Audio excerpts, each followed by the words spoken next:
Hi, my name is Christine Policarpio. I'm 43 years old and I'm BP Finance, Research na Laparan.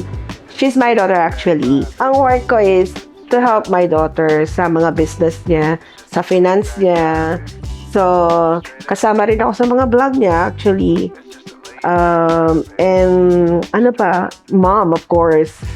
Yung pinakamahirap na trabaho, magiging nanay.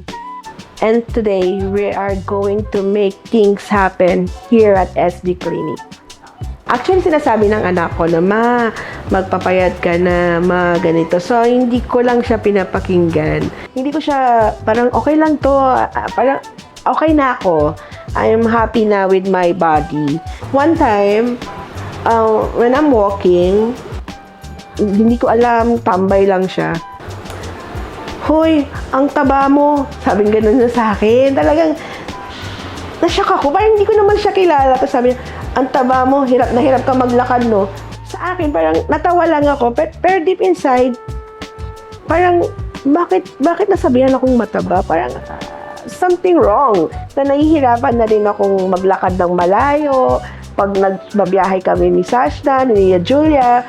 So, parang, nakaka-apekto siya in terms na pagkasama mo family mo, gusto mo silang maglalakad din, pero ikaw, parang pagod ka na agad.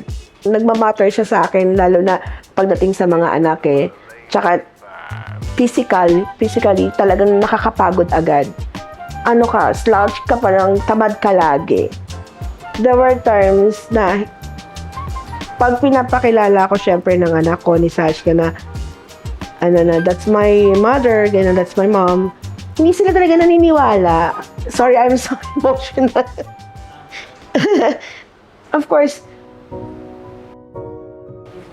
alam mo yung proud sila na pakikilala ka minsan, pero kahit sabihin nila, ma'am mo pala siya, parang something na nagtataka sila na, yeah, ako understandable naman na okay lang. Pero syempre, yung mga anak mo, yung paano ka nila sabihin na proud sila na, mama ko yan, 9 years akong ganito yung body ko. Oo. Though, syempre, gusto natin maging healthy pa. Oo, yung pagiging healthy, yun yung importante. Syempre, gusto ko makasama yung family ko in the long run, matagal na panahon. So, kailangan ko rin alagaan sarili ko. Of course, kung saan nagtitiwala yung anak ko, doon ako eh. Si Sashna nagsabi, you're in good hands, kumbaga. Lagi niya sinasabi yun. Pati yung tagline ninyo, totoo, nandito make things happen talaga here. Sobrang simple. Comfortable ka. I mean, you're comfortable na magtanong. Like, pinapaliwanag niya sa'yo nang walang halong, walang palabok. Direct to the point, paliwanag niya sa'yo.